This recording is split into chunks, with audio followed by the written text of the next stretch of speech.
سلامت عنا بالنافطاتنا كبراتن بيتسب تقراي برودكاست سيرفيس نعلة حاموس 23 تحساس كلتشن 18 عام تمرت استواردون حدشتي واناوي معبالتات حيزنا لكم قريبنا لنا حبراوت انحتكم ساناك خام بمعدام نابزرزراتهم تسقاقيرنا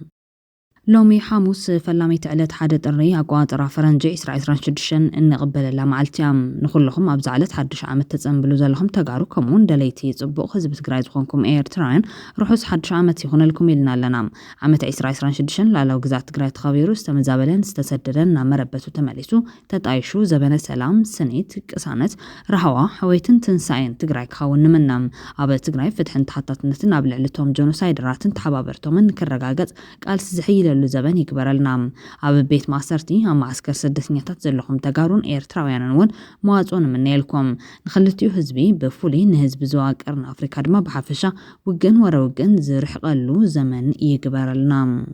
مجلسي سنايت منيت زي كابلنا نابك عندنا تبتات زيناتات الساعات كنسقاقركم كابتن أستات 3 عامتات شما بمفساس دم تفلت بادم قدس كبهال زغال معبالنا جيسولام بخالي حبريتا دما بادولا جمدا اب تلفزيون إثيوبيا قريبون مقالة نسمران ترير تعامس معهم بخالي حبريتا قد يفلت سومالي لاند زملكت بارلمان إثيوبيا وانتلعيلو لام سراويت سودان ون وسان زبهال عاود تقونات فلون زياتهم كالوت أقدس تزبلنا معبالتاتن كلو نايم مسانات نحوم بقدامنت حوحات عبل على إثيوبيا مع غبك كبر حاتيتهم حوحات حدش أبزوت مجلسي محبر سبع عالم عبل على تمزابل تجري سبعة وتبتصحنات زعنك فوزلو سمز قداك برتقوي لهم بتوسخي بايتو سلام زتان حبرات هاجراتن حبرات أفريقيا تعكيبو بزعواز قداي كزرارة بتقويهم عب تجرين زركو تمزابلتي بزي زخون يخون قدم قنات قلت في مقبل مدحانيتن كقرب زتقلب حوحات محبر سبع عالم نتمنجست بالتجنان تمزابلتك قرب مقب كي وهاب زخل كل المغنيات زمرمر ناس أقوجلك مسرت أوش تسام على التدمات رخبتاتن هزبك قال تقويهم بتوسخ منجست بالتجنان تمزابلتن أبجزوم زمل سلون أجيزي سليدا بنوزر كفلت نز تمزابل سبات جنزب زوهلو كم بعل أدوناي زبلو ولا انتنياتات مخصاص دو كبل محبر سبع عالم نتيب والكسبات زكاب جنزب كلاك قصاطي خجبر تقويهم حزباوي ويان حرنة تجري حوحات بابون برو دكتور دبرجن كورو ميكايل لابد تجري عم ماخل معوبت مزابل تاقات مزلو سلتا وحدقات ميتا ملكيتو نابو أبون بر كومشن حبرة أفريقيا محمد علي يوسف دبدابيلي خلام أبو ماخل معوبت مزابل تجري حنزات الشرع أبي عدي عدقرات عدوا مغالن كالوت كوابتاتن أقات مزلو سلتا وحدقات ميت أبسمع سلام بريتوريا عنك أربعة استعمت السمع زت حسي قبل أبتدبدا بقليتهم قدايت من زبل تخلت يوم أكلت مقامر بوليتيكا غيرمو بزبل تخصص أني حميم كبراتن كبرانان أبزي حتو قدا حوحات قبل على منقص إثيوبيا زلكم بريتو كتعمتو تخليهم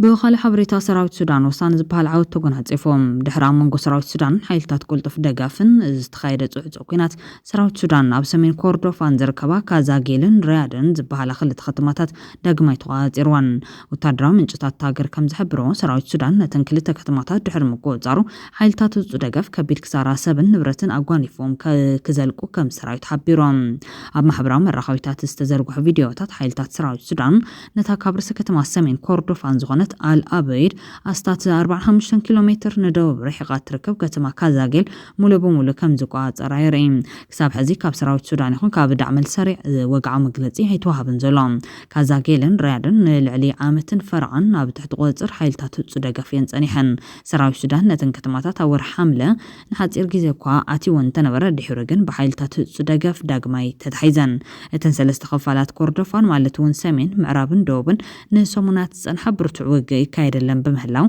بعسرتا تشحاد زغزور سلامين سوات كاب بيتا نبرتهم كادمو تاقديدو ملوم كابتن عسرت منتزواتات سودان أبزوان زي حمش تزواتات دارفور أبتحت قوزر حايلتات سوداقا في كلوان سراو سودان دمان رسا كتما كارت محاويسون مبزحتيو كبابيتات تنسترفا عسر سلسة زواتات غازي ركاب أبا ميازي عسران سلستان جمرا قجت سراو سودان حيلتات سوداقا فن باشحات غزور سوات كثيرو مليون عدما أمزاويلي ركاب أبزي جزيزي اتقينات أبز عالم كابزلو جيجتات اتزغف أسباو كلولا فتيرو زركا مخانو زبزاب ودو حبرات حقراتي حبار بوخال حبريتا قد يافلتو سومالي لاند زملكتا بارلمان إثيوبيا وانتلعيلهم يالله ከዚሁ የባህር በር ማግኘት ጋር በተገናኘ በጃንዋሪ 1 2024 ጠቅላይ ሚኒስትር አብይ አህመድና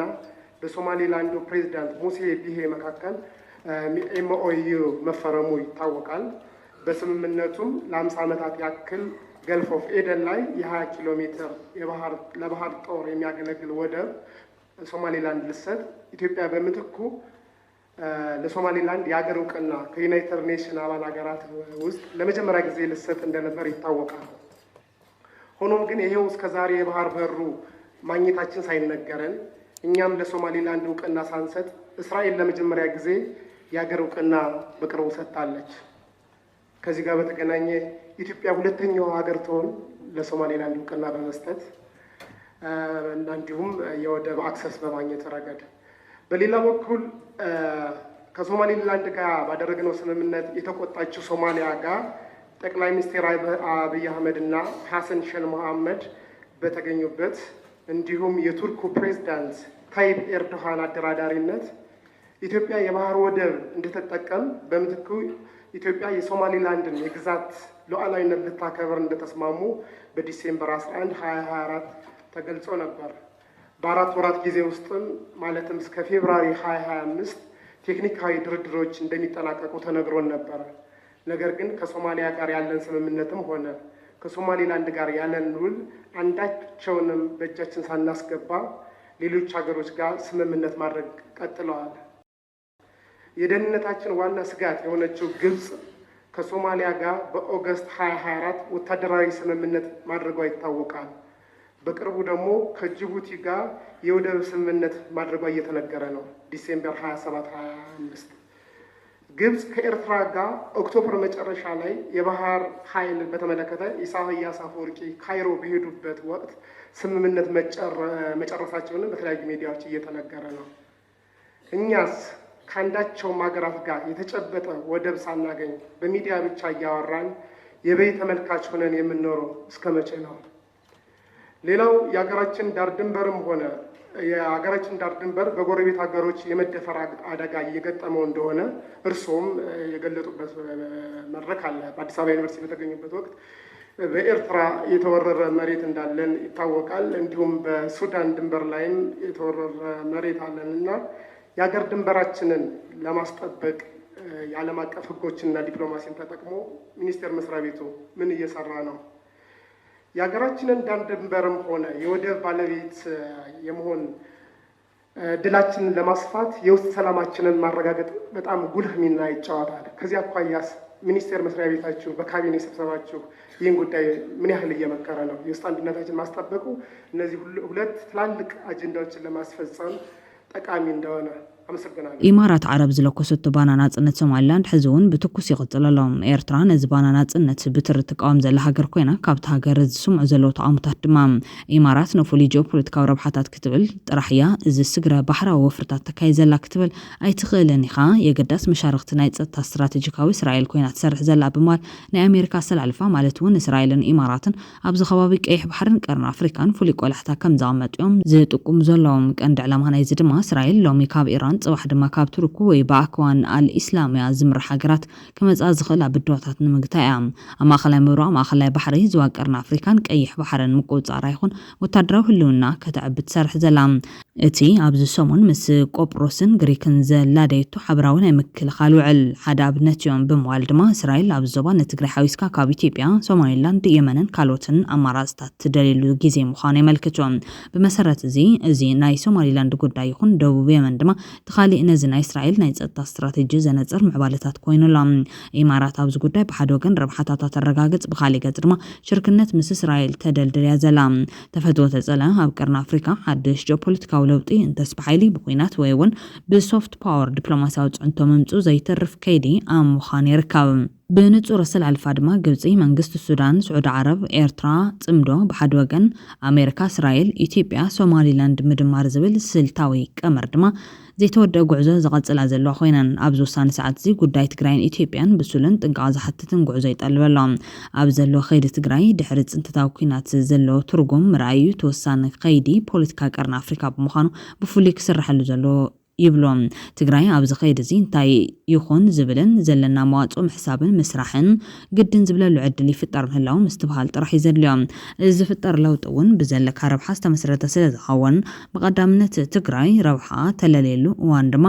ጊዜኡ ሕዝ ጥራሕ እዩ ኣብ ማእኸል እዚ ሓድሽ ምዕባለ ኣብ ሓደጋን ዕድልን ትርከብ ኢትዮጵያ ድማ ንጊዜኡ ስቕታ መሪፃ ኣላ ኣባል ፓርላማ ኢትዮጵያ ኣበባው ደሳለውን ዘቕረበ ሕቶ ሚኒስትር ጉዳይ ወፃኢ ጌዲዮን ጢሞቴዎስ ብስቕታ ሓሊፎላ ኢትዮጵያ ብልዕሊ ሶማሊላንድ ስቕታ ምምራፃ ግን ብኣጋጣሚ ኣይኮነን ስትራቴጂካዊ ምድንጋርን ፍርሒ ዞባውን ኣህጉራውን ድሕረ ባይታን ዘንፀባርቕ እዮም ትሕቶ ዘስቕታ ክሳብ መዓዝ ክፀንሕ ይኽእል ዝብል እዮም ብመሰረት ስምምዕ ኣንካራ ኢትዮጵያ ምስ ሶማልያ ሉዓላውነትን ግዝኣታዊ ሓድነትን ሶማልያ ከተኽብር ቃላት እያ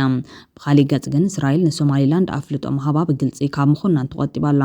እዚ ስቕታ እዚ ንኣዲስ ኣበባ ኣብ ሕጋውን ዲፕሎማስያውን መዳይ ኣብ ፅልምት ዝበለ ኩነታት ዘቐምጥን ንመንፈስ ስምምዕ ኣንካራ ዝሽርሽርን ምዃኑ ዝተነፀረ እዮም ታሪኻዊ ኣፍልጦ ሶማሊላንድ ግን ሕዚ እውን ብዙሕ ዕድላት ዝሓዘ ምዃኑ ብግዜ ይከሃድ እዩ ዘሎ ድሕሪ ኣስታት 30 ዓመት ህዝቢ ሶማሊላንድ ብካፍተን ሓያላት ሃገራት ሓንቲ ዝኾነት ሃገር እስራኤል ወግዓዊ ኣፍልጦ ምርካብ ጥራሕ ዘይኮነስ ኣብዚ ዝቕፅል ወርሒ ኣብ ርእሰ ከተማ ሃርጌሳን ኢየሩሳሌምን ወግዓዊ ኣምባሳደራት ብምሻም ናብ ወግዓዊ ዝምድና ክሰጋገር እዮም ካብኡ እንድሓር ኣብ ቁጠባ ኣብ ፀጥታ ኣብ ወታደራውን ማሕበራውን ዝምድና ሕጋዊ ውዕላት ክፈራረሙ እዮም ብመሰረት ውዕላቶም ድማ እቲ ቀንዲ ዕላማ ናይ ሓባር ሰላምን ፀጥታን ኣብ ማያት ቀይሕ ባሕርን ወሽመጥ ዓደንን ክጅምር እዮም ኣብ ዝተደሪኹ ሕቶ ዘልዕል ኤርትራዊ መምህር ተመስገን ካሕሳይ እዛ ኣፍልጦ እስራኤል ነቲ ቅድሚ ሕዚ ብፀቕጣ ኣሜሪካ ዝተቐደደ ስምምዕ ኣንካራ ኣብ መንጎ ሶማሊላንድን ኢትዮጵያን ዳግማይ ክሕደስ ይኽእል ዶ ይብል እቲ ምላሽ ግና እቲ ናይ ኢትዮጵያ ዕድል ሓሪሩ ምዃኑ እዩ ተዓዘብቲ ዝገልጾም ምክንያቱ ድማ ኢትዮጵያ ካብ እስራኤል ደፊራ ነቲ ናይ ኣፍልጦ ስጉምቲ ስለዘይወሰደቶ እዮም ካብ እስራኤልን ኢማራትን ብኪራይ ክትረክብ ከም ትኽእል ግን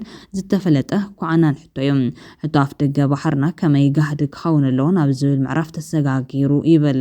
ጌዲዮን ጢሞቴዎስ ዝሃቦ መብርህ እውን ነዚ ዘመልክት እዮም ንቤት ምክሪ ተወከልቲ ህዝቢ ኣብ ዝሃቦ መብርህ ድማ ናይ ኢትዮጵያ ድሌት ኣፍ ደገ ባሕርን ፍትሓውነት እቲ ሕቶን ንዓለም ለኸ ማሕበረሰብ ንምግንዛብ ዝተገበረ ፃዕሪ ውፅኢት እናምፀ እዩ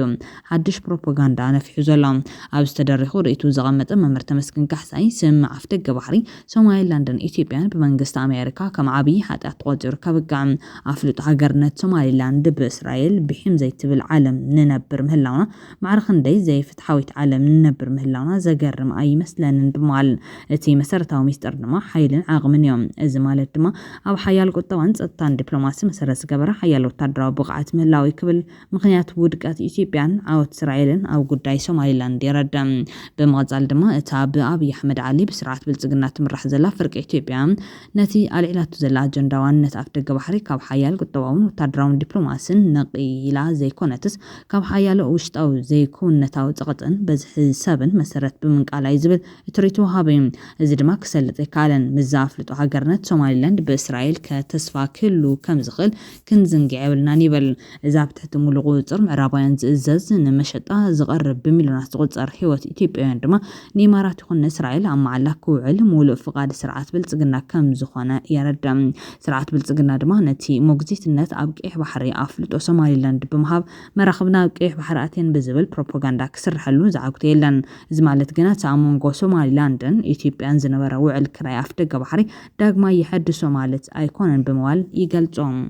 እቲ ዝነበረ ስምምዕ ክራይ ቀይሕ ባሕሪ ሶማሊላንድን ኢትዮጵያን ዘንቀሎ ካልእ ስምምዕ ኣስመራ ግብፅን ኤርትራን ሶማልያን እውን ካብ ሕዚ እንድሓር ከስርሖ ዝኽእል ዕድል ስለዘየላ ከም ፍሩስ ዝቁፀር እዮም ከምኡውን ኣብዚ ፕሮጀክት ሶማሊላንድን እስራኤልን ዝውጠጥ ዘሎ ስርዓት ብልፅግና ንዓሰብ ንምውራር ዝነበሩ ሕልምን ሸውሃትን እውን ክዳኸም ግድን እዩ ዝብል እተንታን እዮም ኣብዚ ከነስተውዕሎ ዝግበአና ሕዚ ጀሚሩ ዘሎ በእስራኤልን ኣሜሪካን ገዚፍ ምቆፀር ሓይሊ ባሕሪ ንቐፃሊ ኣብይ ኣሕመድ ብግቡእ እንተተጠቒሙሉ ንስርዓት ብልፅግና ብመንገዲ ኣሜሪካ ንግብፂ እናሓወፈ ዝሓሸ ዕድልና ፈጠራን ስርዓት ግደፍ ዝያዳ ኣብ ሓደጋ እናጓሰኖ ክኸይድ ተኽእሎ ኣለዎ ዝብል መጠንቀቕታ ኣመፅ ብወገን ኤርትራ ነዚ ብምግንዛብ ነዚ ክመፅእ ዝኽእል ፀቕጥን ንምምዛን ዝሕግዞም ኣብ ውሽጢ ሱዳን ዘሎ ቅልውላው ንህዝቢ ትግራይ ብፍላይ ጥበብ ሒዝካ ኣብ ውሽጢ ኢትዮጵያ ዘሎ ቅልውላው ኣብ ሶማልያ ተፈጢሩ ዘሎ እምቢታ ከምኡውን ምስ ኣሜሪካ ወግሐ ፀብሐ ዝገብሮ ዘሎ ምምሳል ሓዊስካ ከይዋሰን ምእንቲ ክጥቀመሎም ከም ዝኽእል እውን ይእምት ኣብ መወዳእታ ንሕና ኣብ ኤርትራን ትግራይን ከም ሕብረተሰብ ነዚ ብማዕረ ዝትንክፈና ገዚፍ ምቆፃር ቀይሕ ባሕሪ ነቶም ዝፀንሑ ቂምታን ፅልእን ሓዲግና ሎሚ ኣድማስና ከነስፍሕ ይግበና ዝብል መምህር ተመስገን ካሕሳይ እቶም ኣብ ሕድሕድና ንዓመታት ዝተፈፀሙ ገበናትን በድላትን ንግዚኡን ንሕግን ገዲፍና ነቲ ብወገን 4 ኪሎ ተዋሪኹ ዝመፀና መዓት ዓበይቲ ሃገራት ንምክልኻል ሕድሕድና እንተሓጋገዘሉ ግዜ ሕዚኦም ብወገን ኤርትራ ብኣወል ስዒድ ዝመሓላለፍ ዘሎ መልእኽቲ እውን እንትኾኑ ነቶም ኣብ ልዕሊ ህዝቢ ትግራይ ምስ ኢትዮጵያን ተደሚርካ ዝተፈፀሙ በድላትን ገበናትን ኣፍልጦ ዝተዋሃቦም ብዝመስሉ ቃላት ዝሓዘሉ ነገራት ንርኢ ኣለና ብወገን ስርዓት ግደፍ ኣብ ልዕሊ ህዝቢ ትግራይ በድላት ይነብሩን ማለት ዘይኮነን ካብ መዋል ላዕሊ ክግለጽ ዝኽእል ኣይመስለንን ዋና ቁም ነገር ህዝቢ ኤርትራን ትግራይን ጸገማቶም ንምፍታሕ ብሓባር ምስራሕ ከድልዮም ናይ ግድን ይኸውን ይብል ምስርዓት ብልጽግና ኮይንካ ክንድፍረ ኣድሪ ዝፍታሕ ጸገም ህዝቢ ትግራይ ከምውን ጸገም ህዝቢ ኤርትራ ኢለን ኣብዚ ሓድሽ ዓመት ዝፈሰሰ ማይ ስለ ዘይሕፈስ ናይ ሕጊ ጉዳይ ንግዜን ሕግን ገሪፍና ሓድሽ ወለድና ደቅና ፍቕሪ ኮርሱ ህዝቢ ኤርትራን ትግራይን ህዝቢ ምስ ህዝቢ መሰረት ዝገበረ ኣብ ሓድሽ መድረክ ክንኣቱ ግድን ኮይኑ ለዝብል መዛዝም ሓሳብ ብምቕራብ ድማ ርሑስ ሓድሽ ዓመት ነቲ እምነቱ ዘይጉድል ግና ድማ ዓስቢ ዘይረኸበ ጅግናን ጸዋርን ህዝቢ ኤርትራን ትግራይን ሰላም ንዓለምና ዝብል ሰናይ መልእኽቱ ኣመሓላሊፉሎም ብኻልእ ሓበሬታ ካብታ ንልዕሊ 30 ዓመታት ሽማ ብምፍሳስ ደም ትፍለጥ ባድመ ቅዱስ ክበሃል ዝኽእል ምዕባል ነጊሶም ብኻልእ ሓበሬታ ባዱላ ገመዳ ኣብ ቴሌቪዥን ኢትዮጵያ ቀሪቡ ንመቐለን ኣስመራን ተረርቲ ኣመስሚዕሎም ኣብ ኣዲስ ኣበባ ዝመደብር እውን ጋዜጣ ሪፖርተር ብብልጽግና ዝዕብለል መንግስቲ ኢትዮጵያ ምስ እርጋን ኢሳያስ ኣፈወርቂ ተታሒዙ ንጉዳይ ኤርትራ ብፍሉይ ጥንቃቄ ይከታተሎ ከም ዘሎ ዘመልክት ኣብ ማእኸል እዚ ኣብ ባዱላ ገመዳ ንመቐለን ኣስመራን ተረርቲ ኣመስሚዑ ዘሎ ብቋንቋ እንግሊዝኛ ዝተሓተመ ጋዜጣ ሪፖርተር ብዛዕባ ኤርትራ መልኪቱ ዘርግሖ ጽሑፍ ኣብ ኤርትራ ዘይተርፍ ናይ መሪሕነት ዝግገር ተቓላዒሉ ከም ዘሎ ይዝሕበር እዚ ድማ ብልጽግና ኦሮሞ ዝዕብለል መንግስቲ ብዕቱብ ይከታተሎ ምህላው ይረድም ፕረዚደንት ኢሳያስ ኣፈወርቂ ኣብዚ 2026 ቋጽራ ፈረንጂ 80 ዓመት ዝመልአን ሽምግልና ይጻዕነ ከም ዘሎ ዝገልጽ እዚ ናይ ጋዜጣ ሪፖርተር ጸብጻብ ንሱ ይኹን እቲ ዝሃነጹ ስርዓት ምልክታት እርጋንን ድኻምን የርኢ ኣለዉ ኢሉ ይድምደም ፖለቲካዊ ስርዓት ኤርትራ በብሓደ ሰብ ዙርያኡ ኣዝዩ ዝተማእኸለ ስለ ዝኾነ ሕቶ ናይ ስግግር ምክትታል ወሳኒ እዮም ንኤርትራ ጥራሕ ዘይኮነ ንመላ ዞባ ዝብል ጸብጻብ ሪፖርተር ተቐዲሙን ኢሳያስ ብእርጋን ክምውት ይናበለ ናብ ወራር ትግራይ ሓቢሩ ዝኣተወ ኣብይ ኣሕመድ ክጥቀመሉ ምዃኑ ይገልጾም ጋዜጣ ሪፖርተር ኣብ ጽሑፉን ነዊሕ እዋን ኣብ ስልጣን ጸንሑ ውልቀ መልእኽቲ ተካት ከየዳለው ወይ ድልዱል ትካላት ከይሃነፁ እንትሞቱ ሃገር መብዛሕትኡ ግዜ ህውከትን ውሽጣዊ ግጭትን ዓመፅን ከም ዘጋጥማ ታሪክ ተወኪሱ ይሕበር ሱዳን ድሕሪ በሽር ሊብያ ድሕሪ ቀዛፊ ኢራቅ ድሕሪ ሳዳም ብኣብነት ብምቕማጥ ኤርትራ እውን ሕገ መንግስቲ ናጻ ፍርዳዊ ኣካል ፖለቲካዊ ውድባት ሲቪላዊ ማሕበራት ዘይምላው ምስግጋር ዕግርግር ክኸውን ተኽለሎ ማለት ይክብል ይድምደም ክህሉ ዝኽእል ተርእይታት ኢሉ ዝጠቐሶም ድማ ውሽጣዊ ናይ ስልጣን ንሕንሕ ኣብ ውሽጢ ወታደራዊ ፀጥታዊ ሓይልታት ብፍርሕን ብጭካንን ዝገዝእ ተካኢ ምምፃእ ተቃምቲ ጉጅለታት ክስለፉ ክፍቱን ይኽእሉ እዮም እዚ ድማ ናብ ግጭት ወይ ሲቪላዊ ግጭት ከስዕብ ይኽእል ይብል እዚ ክኸውን ከሎ ኢትዮጵያን ኤርትራን ድሕሪ ኢሳያስ ከም ውሽጣዊ ጉዳይ ጌራ ክትሕዞ ዋላ እኳ ይትኽእል ቀጥታዊ ፀጥታዊ ፖለቲካዊ ቁጠባዊ ዕዳታት ግን ኣለዋ ክብል እውን ይገልጽ ኣብ መወዳእታ ጸብጻብ ተዛረገ ምልካዊ ስርዓት ኤርትራ ኣብ መወዳእታ ክወድቕ እቲ ምስግጋር ድማ ዘይርጉዕ ክኸውን ተኽእሎም ኢትዮጵያ ብስትራቴጂክ ትዳሎ ኣለዋ ኢሉ ይድምደም ይኹን እምበር ኢትዮጵያ ከም ድላያ ኣብ ኤርትራ ከይትዕንድር ኣብ መንጎ ትግራይን ኤርትራን ዝተጀመረ ምሕዝነት ብፍላይ ድማ ንብልጽግና ኦሮሞ ኣብ ጎረሮ ዝተሸኸለ ዓጽሚ ከም ዝኾነ እዩ ኣባዱላ ገመዳ ኣብ ቴሌቪዥን ኢትዮጵያ ክገልጽ ተራእዩ ዘሎ ኣባዱላ ገመዳ ንህዝቢ ኦሮሞ ወይ ንኢትዮጵያ ኣብ ላዕሊ ኮይኑ ገዝእ ወይ ድማ ክሳብ ወሎ ዘሎ ከምኡውን ብዓፋር ክሳብ ዓሰብ ዘሎ ከባቢታት ብምቁፅጻር ወደብ ዘለዋ ሃገረ ኦሮሚያ ካንጽ ከም ዝደሊ ኣብ ዝቐረበ እዋን ዓሰብ ኣካል ወሎዮ ወሎ ድማ ኣካል ኦሮሚያ ዝብል ዘረብኡ ዘነጸሩ እዮም። ዓሰብ የኤርትራ አካል አልነበረ ዓሰብ የወሎ አካል በነበረው የክፍለ ሀገር ክፍፍል ማለት ነው። እንደኛ እይታና ባለን የታሪካዊ መረጃ ኦሮሞ አልተስፋፋም፣ ተገፋ፣ ወደ ደቡብ ተገፋ፣ ከመሬቱ እየተገፋ እንደገና ደግሞ ወደ መሬቱም እየተገፋ ወደ መሬቱም እየተመለሰ ነበር እንጂ ኦሮሞን ወሎ ከጥንትም ጀምሮ ወሎ የኦሮሞ መሬት ነው። ኦሮሞ የሰፈረበት መሬት ነው። ሌሎች ህዝቦችም እዛ አካባቢ አልነበሩም ማለት አይደለም። ኦሮሞዎችም እዛው ነበሩ። ከሌላ ሀገር አልመጡም። ይሄ የኛ እምነት ነው። ባህር ዳር ላይ፣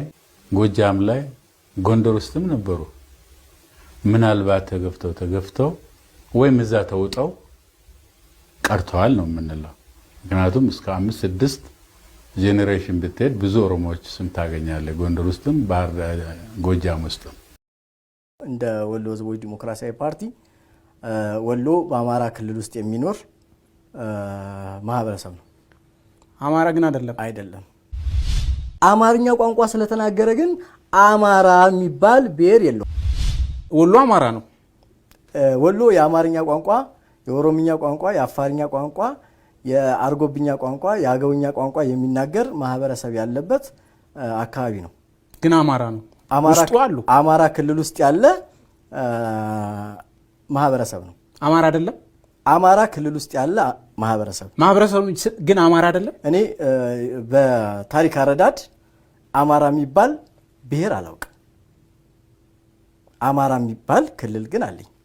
እኔ የምኖርበት። ስለዚህ አማራ የሚባል ብሔር የለም። እኔ አማራ የሚባል ብሔር አላውቅም። አሁን አማራ የሚባለው ብሔር የሚንቀነቀነውስ ምንድነው ታዲያ? እሱን እንግዲህ የሚያቀነቅኑት ብሔር ማለት ምን ማለት ነው? ብሔር ማለት ማንነት ማለት ነው። ማንነት። ስለዚህ አማራ የሚባል ማንነት የለም። አማራ የሚባል ማንነት እኔ አላውቅም። ዘረባ ሓድሽ ዘረባ ዘይኮነስ ካብ 2006 ዓ.ም ጀሚሩ ዝተሰርሐሉ ምዃኑ ብሚኒስተር ፕላን አዲስ አበባ ጀሚሩ ስርዓት ይወደቅ ክወዳቕ ዝገበረሉ ስልቲ ምዃኑ ይፍለጥ። ደቂ ኦሮሞ ብምንቅስቓስ ቀይሮም አዲስ አበባ ናይና ወይ ፊንፊኔ ኬኛ ዝብል ናዕብን ከለው ተወለድቲ ኣምሓራ ድማ ወልቃይት ናይና ዝብል ናይ ወራር ሕቶ ሒዞም ዝተበገሱ ኦሮሞራ ዝብል ጥምረት መስሪቶም ኣብ ልዕሊ ህዝቢ ትግራይ ጆኖሳይድ ዝተኣወጀ ኣብ 2008 ኣብ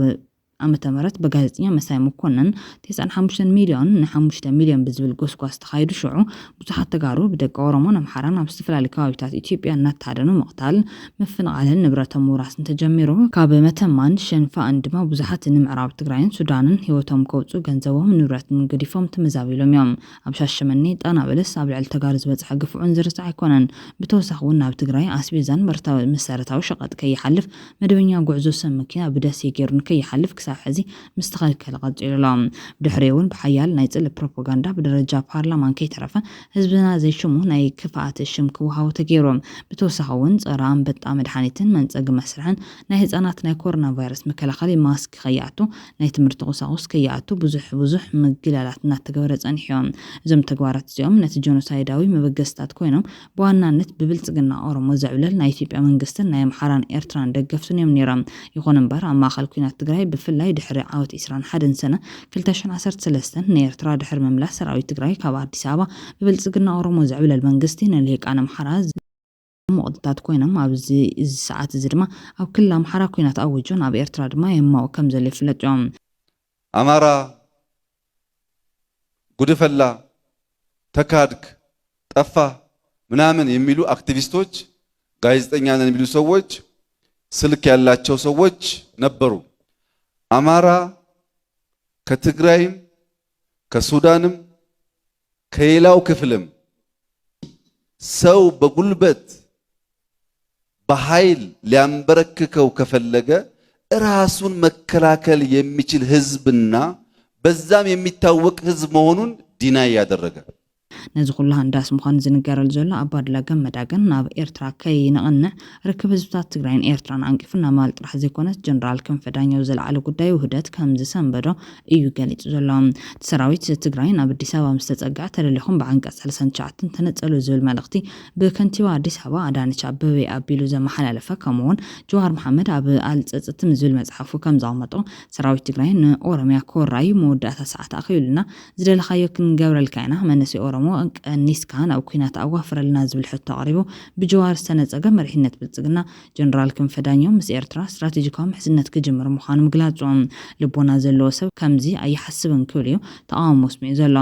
ጀነራል ክንፈ ዳኘው ቅድሚ 3 ሰሙን ብቋንቋ ትግርኛ ብዛሃቦ ቃለ መሕተት ትግራይ ክልተ ምርጫ ኣለዋ ባርነት ምስ ኢትዮጵያ ወይ ናጽነት ዝብል ምዃኑ ይዝካር። ኣባድሎ ገመዳ ግን ንትግራይ ምስ ኤርትራ ኮይኑ ከም ዘየቃጸላ ልባም ገዝኡ ኣየቃጽልን ኣብ ገዛኻ ምስ ሕዋትካን ባእስን ታሊካ ብሽምግልና ወይ ብኻሊ መንገዲኻ ባእስኻ ትፈትሖን ግን ድማ ገዛኻ ኣቃጺልካ ፀሓይን ዝናብን ክወቕዓካ ፈጺምካ ይትገድፎን ኢኻ ለባም ነዚ ኣይገብርን ይብማል ለባም ክጻወት እዩ ፈቲኑ ዘሎ። ህዝባዊ ግንባር ከም መንግስቲ ከም ፖለቲካ ፓርቲ ኣብ ነጻነት ትግራይ እንታይ እዩ ዝብል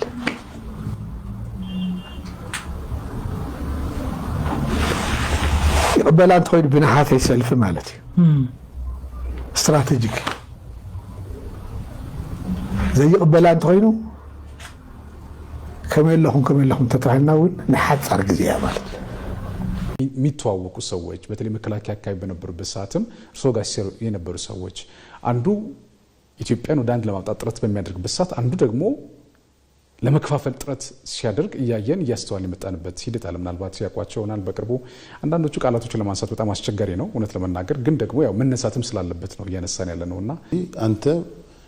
ቤትን አታቃጥለው ቤት ውስጥ ካሉ ወንድሞች ጋር ብትጣላ ከእናት አባት ጋር ብትጋጭ ያቺ ቤት ነች።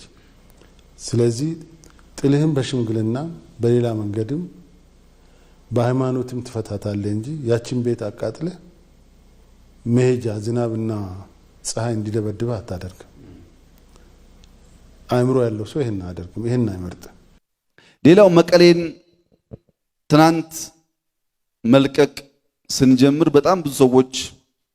ተደናግጠዋል፣ እናንተም ተደናግጣችኋል። መቀሌ የዛሬ 7-8 ወር ስንሄድ የነበረው ግጭት የስበት ማዕከል፣ የመንግስት ማዕከል፣ የምናቀውና የማናቀው ሪሶርስ ማዕከል ነው የነበረው። ዛሬ ግን ስንወጣ በውስጡ የተሰገሰጉ የተትረፈረፉ ሰዎችን የሚዘርፉ የሚቀሙ 80 ሺህ የሚጠጉ ሰዎችን ከመጨመሩ ውጪ ከአብይ አዲ ወይም ከሽራሮ ወይም ከበሻሻ የሚለየው ነገር የለም። የስበት ማዕከልነቱን አጥቷል። አሁን ባለው ተጨባጭ ሁኔታ በተለየ መንገድ የምናየው ነገር አይደለም። መቀሌ ወይም አብይ አዲ ወይም የሆነ ቦታ አሁን ባለው ተጨባጭ ሁኔታ በሚሊተሪ እይታ ሲታይ ምንም ነገር የለው። የተለየ ስበት ማዕከል የሚያደርገውና የሚያጓጓን እንደሄድንበት ጊዜ የሚያጓጓን ነገር የለው። የትግራይ ህዝብ ነው ውስጡ ኖር ያለው። በወጣትነት እድሜ ትግራይ ውስጥ ነበርኩ። የትግራይን እናቶችና አባቶች አውቃቸዋለሁ። የትግራይን እናቶችና አባቶች ብቻ ሳይሆን አጋጣሚ ሆኖ እድሉን አግኝቼ ኢትዮጵያን አንድ ባንድ አውቃታለሁ። የትግራይ ህዝብ ፖለቲከኛው እንደሚያስበው ሳይሆን ጠንካራ ኢትዮጵያዊ መሰረት ላይ የቆመ ማህበረሰብ ነው። ጠንካራ ሁሉ ጊዜ ፖለቲከኛው የራሱን ሐሳብ እንጂ ህዝቡ የት ነው ያለው ብሎ አያስብም። ህዝቡ በምን ሁኔታ ላይ አለ ብሎ አያስብም። መሰረቱ ሌላ ነው። አስቸጋሪ ሁኔታዎች አልበተኑትም። ከዛ በላይ ህብረተሰቡን አቅፎ ያዘ ኢትዮጵያዊ ማንነት አለ። ይህን ኢትዮጵያዊ ማንነት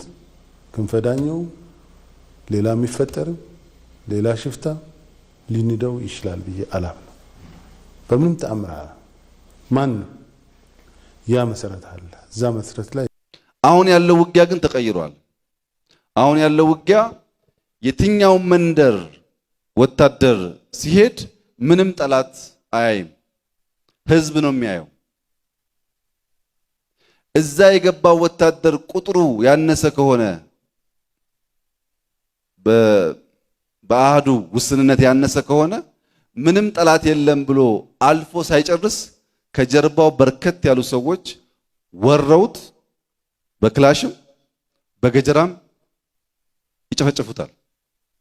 ህዝብ ላይ አልተኩስም ብለው ራሳቸውን የገደሉ አሉ። ብዙዎች ገለው ጥይት ጨርሰው የተያዙ ያሉ የሞቱ አሉ። ይሄ ጉዳይ ኢንሲደንት ሲሆን ችግር የለውም። አንዳንዱ ተሲያጋጥም ገምግሞ ይስተካከላል። በኋላ ግን እንደ ባህል ስለሆነ በተለይ መቀሌ ላይ ግልጽ እንድትሆኑ እዛ የነበረን ኃይል ትልቅ ነው። ወደ 4 ክፍለ ጦር ይጠጋል። መቀሌ አካባቢ ያለን ከ20 ሺህ በላይ ነው። እንኳን ጁንታው ምንም ነገር ቢሆን ራሱን ለመከላከል ከፍተኛ ብቃት አለው። ነገር ግን ይሄ ቅድም ያልኳችሁ ስሜት በከፍተኛ ደረጃ አርሚ ውስጥ ገብቷል። ሁሉንም የሚያየውን ሰው ጠላት ነው ብሎ አስቧል። አንዳንድ ቦታ ቄሶች ክላሽና ማይክሮፎን ይዘው ተነስ ብለው ሲሰብኩ ሰምቷል። በጣም በርካታ ቤተክርስቲያን ሰዎች ሞተው ተቀበሩ የተባለበት ቦታ ያው ታውቃላችሁ። ቤተክርስቲያን ወይ መስጂድ ሰው ሲቀበር ጉድጓድ መቆፈር በኢትዮጵያ ባህል ያው ይገባቸዋል። ግን ልክ እንደ ሰው ሬሳ የተቀበረው አብዛኛው ትጥቅ ነው። አባዱላ ገመዳ ከም ዝብል ዘሎ ብዙሕ ስራሕ ሰሪሑ ወይን ኢትዮጵያ ንምዕብላል ወይ ናጽ ሃገር ንምውናን ኩሉ ዓይነት ኣማራጺ ኣብ ኢዶት እዩ ኣብ ዘለሉ ወቅት እዮም። እዚ ኸውን ዘሎ ብመሪሕነት ሕወሓት ዝመስረተ ኦህዴድ መስራቲኡ ሕወሓት ቀዲሙ ድሕሪ ዝገብሮ ዕውት ናይ ምትኻእ መስሪሖም ኣብዚ ቶም ኣብ ተንቤን ንኦህዴድ ዝመስረቱ ዝርከብዎ ኣመራርሓ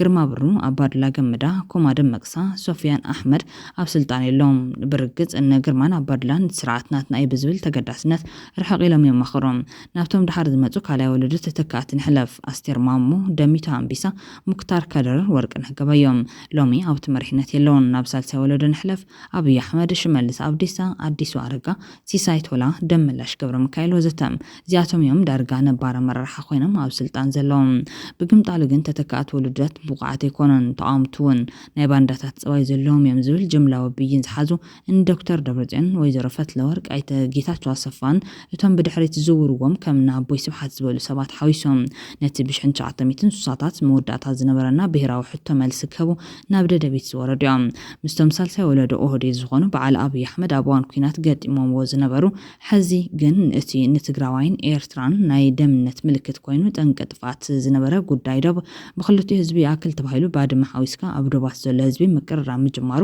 ነቶም ምዕራብን ደቡብን ትግራይን አምሓራ ረኪቦም ንትግራይ ቀርቂሮም ካብ ኤርትራ ባሕር ሒዞም ሃገር ኮኾኑ ዝምነዩ በዓል አባድላ ገመዳ ሕማም ርእሲ ከም ዝኾኖም ዝገልጹ ዘሎም አባድላ ገመዳ ንወሎ ክልል ገይሩ ንዓሰብ አካል ወሎ ኦሮሞ ገይሩ ሃገር ኦሮሚያ ከምስርስ ነዊሕ ክሰርሕ ምጽንሑ ናይ ወሎ ዲሞክራሲያዊ ፓርቲን ናይ ሚኒስተር ባህሊ ቱሪዝምን ኢትዮጵያ ሚኒስተር ቀጀላ መርዳሳ ቃለ ምሕተት እኹላት ምስክራት ኮይኖም አሰብ የኤርትራ አካል አልነበረ አሰብ የወሎ አካል በነበረው የክፍለ ሀገር ክፍፍል ማለት ነው ወሎ ከጥንትም ጀምሮ ወሎ የኦሮሞ መሬት ነው ኦሮሞ የሰፈረበት እንደ ወሎ ህዝቦች ዲሞክራሲያዊ ፓርቲ ወሎ በአማራ ክልል ውስጥ የሚኖር ማህበረሰብ ነው አማራ ግን አይደለም አማርኛ ቋንቋ ስለተናገረ ግን አማራ የሚባል ብሔር ናይ ወሎ ዲሞክራሲያዊ ፓርቲን ናይ ሚኒስተር ባህሊ ቱሪዝምን ኢትዮጵያ ሚኒስተር ቀጀላ መርዳሳ ቃለ ምሕተት እኹላት ምስክራት ኮይኖም ባድመ ተናዓመታት ምልክት ደም ዝነበረት ዓዲ ሓዊስካ ካልኦት ናይ ደቡብ ከባቢታት ትግራይን ኤርትራን ናብ ቅዱስ ሕውነት ህዝብታት ይቕየር ምህላውን እዚ ድሕሪ ሓዚን ድሕሪት ከም ዘይምለስን ግን ኣብ ድሮ እዚ ሓድሽ ዓመት ብርሃነ ገብረ ጌርጊስ ኣበስቲሮም ህዝብታት ፍላይ ኣብቲ ዶብ ዝነብር ህዝቢ ምትእማን ፈጢርዩ ኣብ ዶብ ዝነብር ሰራዊት ኤርትራን ሰራዊት ትግራይን ኣብ ሓንቲ ሩባ ማይ ክቐድሕ ክዳኑ ክሓፅብ ኣኽኢሉ ካብ ስግኣት ቀጠናውን ወፃኢ ኮይኑ እዩ ብሓፈሻ ከባቢ 9 ኪሎ ሜትሮ ንውሓት ዘለዎ መዳውብቲ ኤርትራን ትግራይን ጽምዶ ተሰሪሑ ናብ ኤርትራ 50 ኪሎ ሜትሮ ናብ ትግራይ እውን 50 ኪሎ ሜትሮ ንውሓት ዘለዎ ህዝቢ ተራኺወሎ ማለት እዩ ብዘጋብ ኸይዲ ክሳብ ጽምዶ 12 ፍላይ ከዓ ክሳብ ናይ ኣድያቦ ናይ ባድመ ጽምዶ ማለት እዩ ጽምዶ ሕዝ እውን ክቕጽል ኣሎ ዝኾነ ሰው ክጨውየ ይኽእል ናብ ህዝቢ ሰሪጽ ኦሬዲ ህዝቢ ኤርትራ ናብ ህዝቢ ትግራይ ስለተረጸ ከም መዋጽኦ እውን ተገይሩ ስለ ዝቁጸር ክቕጽል እዩ ምንም ዘጠራጥር ነገር የብሉን እሱ ናተይ እምነት እውን ክቡራትን ክቡራንን ተኸታተልቲ ትግራይ ብሮድካስት ሰርቪስ ሓደሽትን ኣገደስን ሓበሬታታት እዚኦም ይመስሎም ላይክ ሼር ሰብስክራይብ ምግባር ስለትካተሉና ኣዝና ነመስግን